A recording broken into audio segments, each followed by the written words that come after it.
Bismillahirrahmanirrahim. Assalamu alaikum. I am Nimra Zafar. Today we will discuss about acid rain. Acid rain जो है वो general science and ability का जो paper है उसमें ये क्वेश्चन बहुत ज़्यादा इंपॉर्टेंट है। ये बार बार ये क्वेश्चन आता है, बहुत ज़्यादा इंपॉर्टेंट क्वेश्चन है, इसीलिए आप वीडियो को शुरू से लेके एंड तक लाजमी देखिएगा। हम इसमें सबसे पहले एसिड रेन को जो है डिफ़ाइन करेंगे कि एसिड रेन एक्चुअली है क्या, ठीक है। फिर हम इसके कॉजेज़ देखेंगे, फिर हम इसके इफ़ेक्ट्स देखेंगे और फिर हम कौन कौन से मेजर्स ले सकते हैं, प्रिवेंशंस क्या क्या हैं, प्रिकॉशंस कौन कौन से ले सकते हैं इसको अवॉइड करने के लिए, ये हम देखेंगे। सबसे पहले तो एसिड रेन है क्या, एसिडिक प्रेसिपिटेशन होती क्यों है, ठीक है। सबसे पहले तो हम ये देखते हैं कि जो एसिडिक प्रेसिपिटेशन है वो किस किस तरह से हो सकती है, किस किस फॉर्म में हो सकती है। फॉग जो धुंध होती है वो भी एसिडिक हो सकती है। ज़ालाबारी जो होती है, हेलिंग जिसको हम कहते हैं, वो भी एसिडिक हो सकती है। जब स्नोफॉल होती है तो स्नोफॉल भी एसिडिक हो सकती है। और जो बारिश होती है, रेन, सबसे मेन जो हमारा टॉपिक है, ये भी हो सकती है। इसके अलावा जो है इन चार जो है ये तो एक इसकी फॉर्म्स है ना, एक पांचवी इसकी एक और फॉर्म है जिसको हम ड्राई कहते हैं, ड्राई डेपोजिशन जिसको हम कहते हैं। तो एसिडिक प्रेसिपिटेशन ड्राई भी हो सकती है। कैसे हो सकती है कि जब हवा में मॉइस्चराइजिंग नहीं होगी, मॉइस्चर नहीं होगा, नमी नहीं होगी, तो जो प्रेसिपिटेशन है वो ड्राई भी हो सकती है। अब ये एसिड रेन होती कैसे है, क्यों एसिडिक कंटेंट जो है वो हवा में ज़्यादा हो जाता है, वो दो कंपोनेंट्स हैं जिनकी वजह से ज़्यादा होता है। वो क्या है, SO2 and N2O, sulphur dioxide and nitrous oxide. ये दो वो कंपोनेंट्स हैं जिसकी एमिशन की वजह से हवा में एसिडिक कंटेंट ज़्यादा हो जाता है और उसके नतीजे में एसिड रेन होती है। ये भी अब हम पढ़ेंगे कि ये एसिडिक जो कंपोनेंट्स हैं दो, ये कहाँ से एमिट होते हैं, इसकी रीजंस क्या हैं। अब हमें कौन कौन से प्रिवेंशंस लेने चाहिए जिसकी वजह से हम ये दो जो कंपोनेंट्स हैं, एसिड कंपोनेंट्स, इनको अवॉइड कर सकें, ठीक है।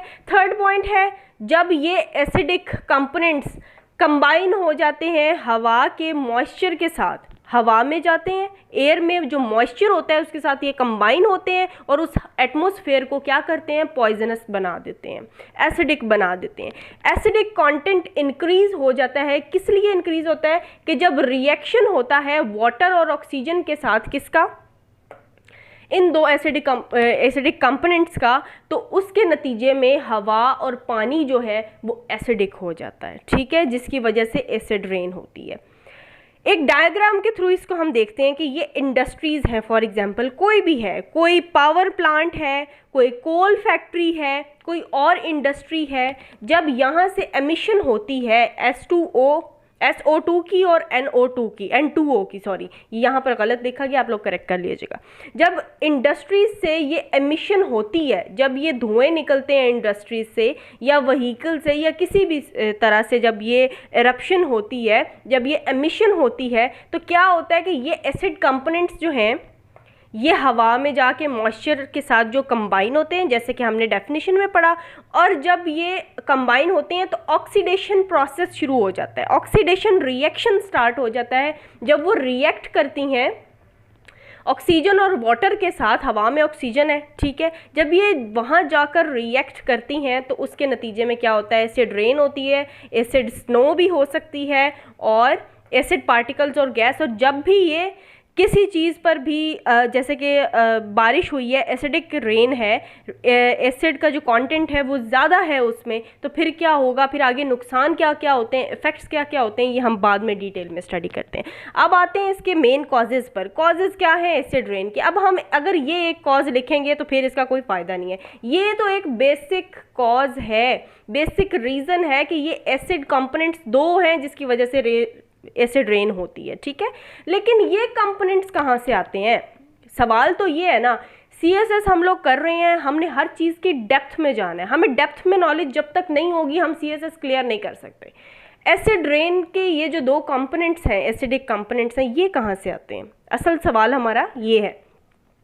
तो ये SO2 और N2O, ये जो एसिडिक कंपोनेंट्स हैं, ये दो तरीके से आ सकते हैं। दो तरीके से इनकी एमिशन हो सकती है। एक तो ह्यूमन, जो इंसान ऐसे काम करते हैं कुछ जिनकी वजह से ये होती है एमिशन, ठीक है।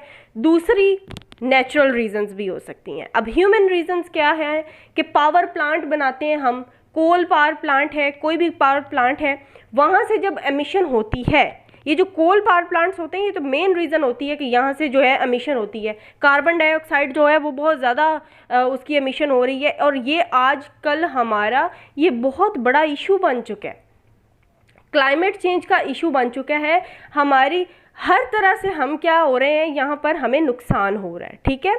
पावर प्लांट जो होते हैं, हम पावर प्लांट्स बनाते हैं, हम उनको यूज़ करते हैं, लेकिन ये हम ख्याल नहीं करते कि इनमें एसिडिक कंटेंट जो है या जो ये कंपोनेंट्स हैं ये भी एमिशन, इसकी भी एमिशन होनी है, और उसकी वजह से हमें बहुत सारे मसाइल हो सकते हैं इसकी वजह से। दूसरी बात, इंडस्ट्रीज़ बनाते हैं, इंडस्ट्रीज से धुआं निकलता है तो SO2 और N2O जो है वो यहाँ से रिलीज़ होते हैं, फिर वो हवा के साथ मिल जाते हैं, कंटेंट एसिडिक हो जाता है।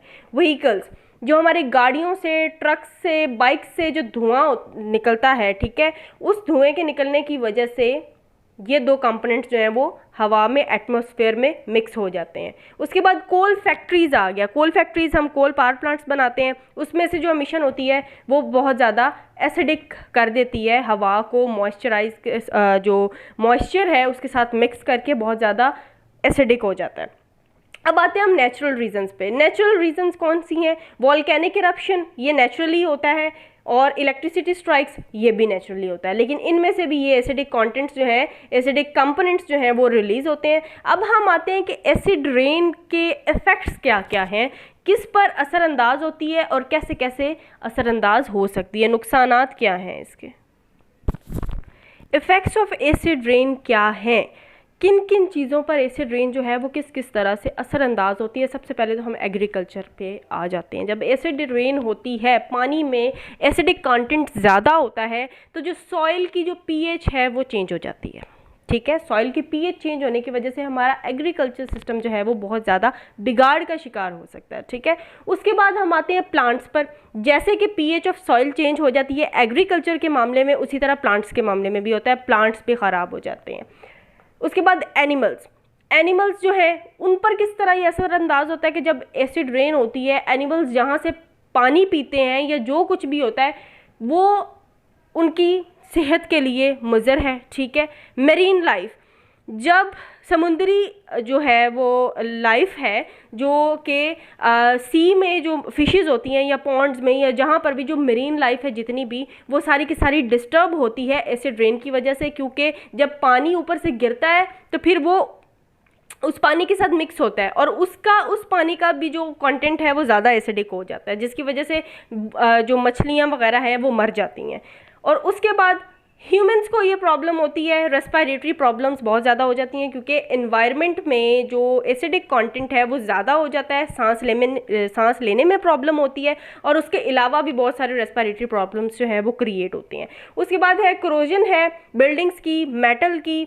जब एसिड रेन होती है तो जब वो बिल्डिंग्स पर वो पानी गिरता है तो उससे बिल्डिंग्स का जो कलर है वो चेंज हो जाता है, मेटल है, जो भी चीज़ है उसकी करोजन हो जाती है और बिल्डिंग्स ख़राब होना शुरू हो जाती हैं। इसके हमारे पास एग्जांपल है स्टैच्यू ऑफ लिबर्टी और ताजमहल। ताजमहल का अगर हम कलर कंपेयर करें या बिल्डिंग को कंपेयर करें जब वो बनी थी और अब, तो उसमें ज़मीन आसमान का फ़र्क है। और उसकी वजह क्या है, उसकी जो रीज़न है वो एसिड रेन है।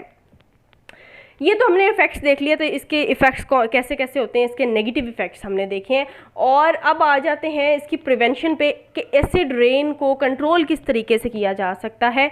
सबसे पहली तो वही बात आ गई कि एक ही मेन रीज़न है उसकी कि SO2 और N2O की एमिशन, ठीक है, सल्फ़र डाइऑक्साइड और नाइट्रस ऑक्साइड की एमिशन। जब इसकी एमिशन को रोका जाएगा, रिड्यूस किया जाएगा, तो एसिड रेन वो ये चीज़ नहीं होगी उसके बाद। अब ये कैसे रोका जाएगा, ये हम लोगों ने कॉजेज़ में जो चीज़ें पढ़ी हैं कि इसको किस तरीके से रोका जा सकता है, और अब इसकी प्रिवेंशन को हम डिटेल में पढ़ते हैं।